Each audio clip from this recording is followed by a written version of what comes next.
បាទសូមជម្រាបសួរលោកស្រីអ្នកនាងកញ្ញាជាទីមេត្រីបងប្អូនសិស្សានុសិស្សទាំងឡាយជាទីរាប់អានថ្ងៃនេះខ្ញុំបានវិលត្រឡប់មកវិញហើយជាមួយនឹងការបង្រៀនភាសាអង់គ្លេសសម្រាប់អ្នកមិនទាន់ចេះសោះឬក៏ចេះខ្លះៗអូខេ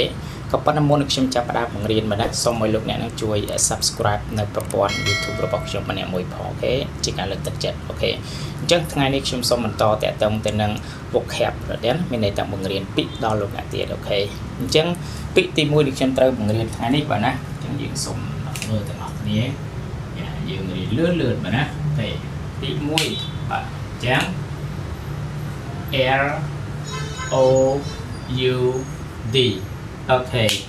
យើង spell ណា L O U D យើងទៅមើល phonetic symbol អូខេបាទថ្នាក់ពាក្យវិជាគុណណាគុណនាមណាជា adjective តែមួយសំឡេងនេះគឺស្រអោចឹងលអោឡៅនឹងសំឡេងដាក់នៅខាងចុង loud អូខេបកប្រែថាលឺអញ្ចឹងណាអូខេខ្ញុំឧទាហរណ៍មួយឧទាហរណ៍ថាម៉េច your voice is so loud អូខេបាទ your voice is so loud សំឡេងរបស់អ្នកលឺណាឥឡូវយើងប្រើសំឡេងរបស់អ្នកលឺខ្លាំងណាស់អូខេយើងអាចប្រើវាណាអញ្ចឹង loud L O U D អូខេ L O U D ដែលយើងបញ្ចេញសំឡេងថា loud អូខេ loud នេះឯងអូខេអញ្ចឹងយើងសូមបន្តមកទៀតណាបាទទី2យើងបង្រៀនពាក្យអីមួយទៀតបាទទី2គឺយើងបង្រៀនពាក្យថា N E R V O U S អូខេអញ្ចឹងយើងទៅមើល phonetic symbol ណាសំខាន់គឺទៅលើ phonetic symbol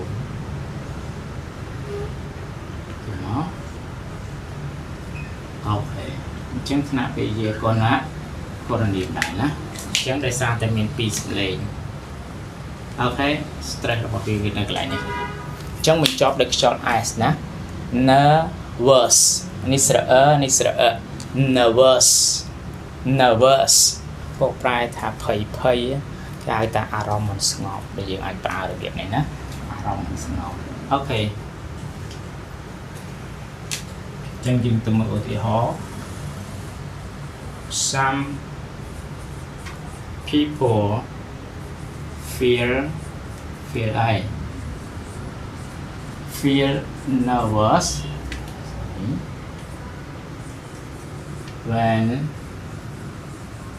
they see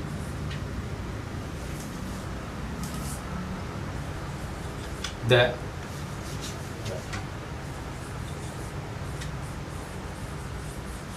cloudy sky អូខេយើងអាចប្រើរបៀបនេះណាអូខេមនុស្សមួយចំនួនមានអារម្មណ៍ថាភ័យអារម្មណ៍មិននឹងនៅពេលដែលពួកគេឃើញមេឃងងឹតមេឃពោពេញទៅដោយពពកពណ៌ខ្មៅ cloudy sky អូខេ cloudy sky ណាយើងប្រើរបៀបនេះអញ្ចឹងភ័យរន្ធត់នៅឯងណាអូខេបាទអញ្ចឹងទី3គឺយើងរៀនពាក្យ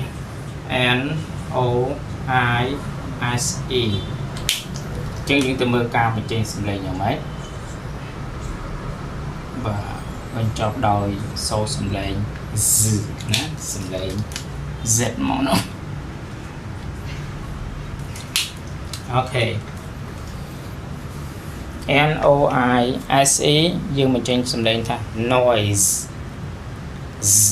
អូខេបកប្រែថាថ្លង់ឃើញទេថ្លង់នោះឯងបំពងសំឡេងណានិយាយឲ្យ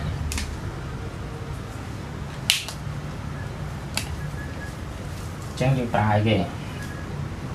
ដាក់មក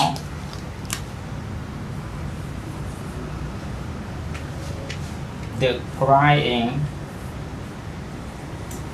baby mẹ đây the loud noise okay ចឹងក្មេងដែលកំពុងតែយំនោះបានធ្វើឲ្យលឺសំឡេងរំពងយ៉ាងខ្លាំងសំឡេងថ្លង់ហ្មងដែលយើងអាចប្រើរបៀបនេះណាអូខេចឹង noise បាទយើងបាន3ពាក្យរៀននងទៀតម្ដងណារៀនប៉ុណ្ណាចេះប៉ុណ្ណឹងណាយកប៉ុណ្ណឹងអត់មានបញ្ហាប្រខំឲ្យរៀនអីទេបាទប៉ុន្តែរៀនទៅល្អមានចំណេះពីក្រំបើជាងមានជំនឿអូខេចំណេះខ្លាំងជាងជំនឿចឹងយើងចូលដល់ទីបាទទី4តើយើងត្រូវរៀនអីទី4បាទ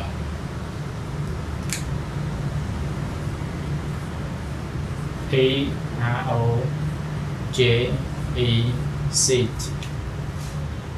T ណាអូខេយើងទៅមើល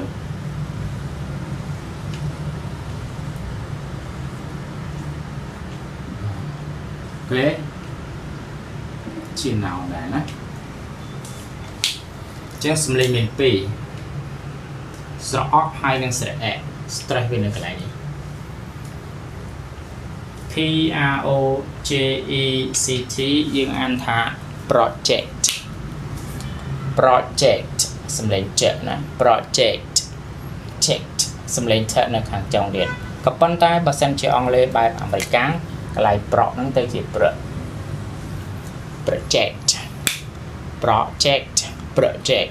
អូខេបកប្រែថាគំរូអូខេបកប្រែថាគំរូចឹងឧទាហរណ៍មក my new project is to teach my for a non for non-native speakers okay my new project is to teach Khmer for non-native speakers គម្រោងថ្មីរបស់ខ្ញុំគឺត្រូវបង្រៀនភាសាខ្មែរសម្រាប់អ្នកនិយាយមិនមែនជាដើមកំណើតចឹងសម្រាប់ foreigners អូខេសម្រាប់ជនបរទេសណាយើងប្រើពាក្យនេះចឹងរៀនបកប្រែដោយខ្លួនឯងផងបាទទី5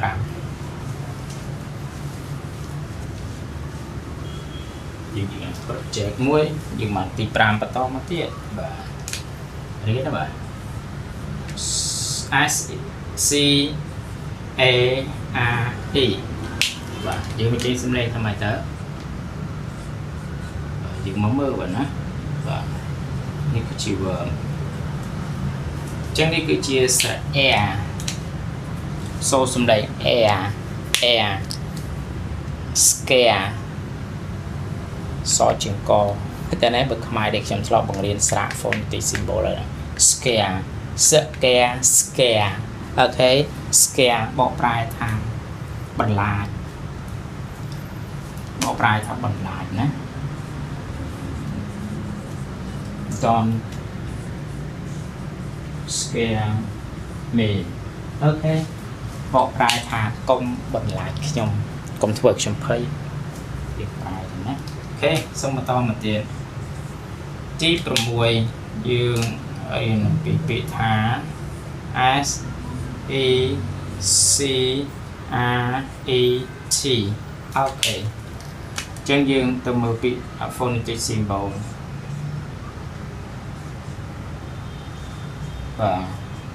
ចឹងបើអ្នកចេះ phonetic symbol វាស្រួលណាបើអ្នកអត់ចេះខ្ញុំក៏មិនដឹងថាម៉េចដែរណាពួកខ្ញុំបង្រៀនតាមពីកម្រិតដំបូងចឹងអ្នកមើលទៅតាម page របស់ខ្ញុំនោះក៏ដឹងដែរអូខេចឹងនេះស្រៈ E ហើយនេះគឺជាស្រៈ E ហើយនឹងស្រៈ E ស្រៈ E C អញ្ចឹង secret បើ stress របស់វានៅទី1ណា secret I mean and secret ទេ okay secret បកប្រែថាការសម្ងាត់រឿងសម្ងាត់ okay don't tell anyone my secret secret ណា okay កុំប្រាប់រឿងសម្ងាត់របស់ខ្ញុំទៅដល់នរណាម្នាក់បកប្រែយ៉ាងណា Don't tell my secret to anyone or don't tell anyone my secret កុំប្រាប់រឿងសម្ងាត់ដល់គេណាដឹងតែអ្នកតែបានហើយស្អែកឡើងដឹងដែរ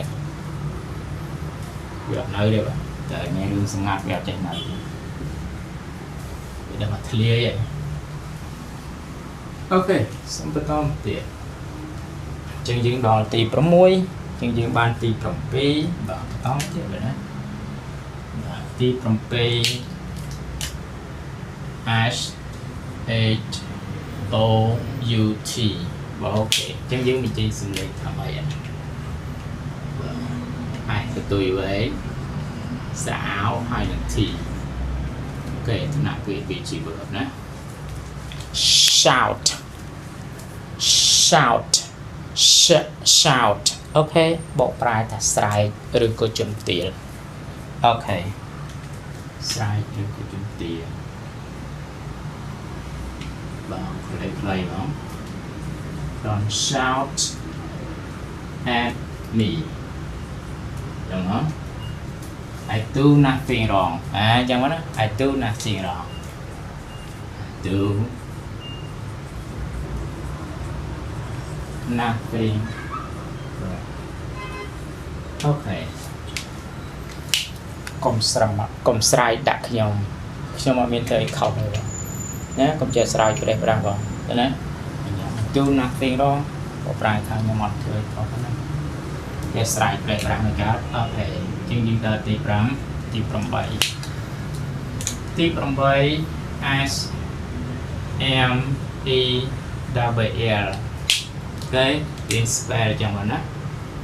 ព្រោះនេះមិនរៀន spell ទេវាអត់គេហៅឲ្យរត់មាត់បើណាថ្នាក់ពីជីវៈវាស្រែកដែរណា smell អូខេបកប្រែថាហាត់ក៏ប៉ុន្តែពេលខ្លះយើងបកប្រែទៅធំក្លិនក៏ប៉ុន្តែនេះវាជា TV របស់យើងណាបាទយើងដាក់ថាហាត់មក I'd like to smell flower អូខេខ្ញុំចូលចិត្តហាត់ផ្កាណាយ៉ាងណាខ្ញុំចូលចិត្តហាត់ផ្កាហាត់អីហាត់ហ្នឹងមកតែអ្នកចាំហាត់អូខេអត់បញ្ហាអូខេទី9យើងរៀនពីអីទៀតបាទណាខ្លីទេបាទ T E double R I B L E ជាងយើងទៅមើលណា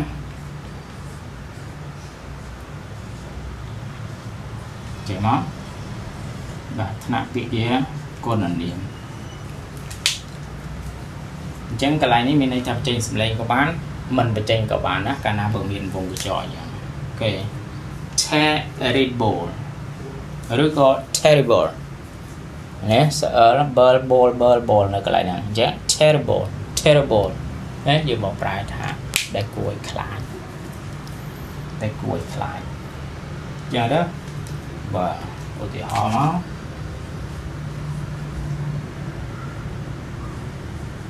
Your voice is so terrible អូខេសំឡេងរបស់អ្នកគួរឲ្យខ្លាចខ្លាំងណាស់អូខេសំឡេងរបស់អ្នកគួរឲ្យខ្លាចអូខេទី10គេយើងត្រូវរៀនទៀតបើណា W O R S E អត់មាន click stress ណាបាទស្កប់ធ្ងន់នៅខ្ទង់ទី1បើណាមានន័យថា3សំឡេងអូខេជាងយើងមកមើលនេះវិញណាចាំមក ស្រអើហើយនឹងបញ្ចប់ដោយស្រអែសs សម្លេងសស្រអែអូខេចឹងបើសិនជាកូរ៉ានៀមកាលណាបើសិនជាមាន se នៅខាងចុងបញ្ចប់ដោយខាងលើមិញមានន័យថាបញ្ចប់ដោយ se ដែរប៉ុន្តែបើជា noun បញ្ចប់ដោយ បើវាជា verb បញ្ចប់ដោយមកច្រើនណាស់ខ្ញុំបានបង្រៀនហើយអញ្ចឹង ver នឹងស verse អូខេបកប្រែថា on ជាងអាក្រក់ជាងមកពីពាក្យថា bad ណាមកពីពាក្យថា bad អាក្រក់នោះឯងចឹងខ្ញុំឧទាហរណ៍មើលមកបាទកុំឲ្យសើមកច្រើនយកអី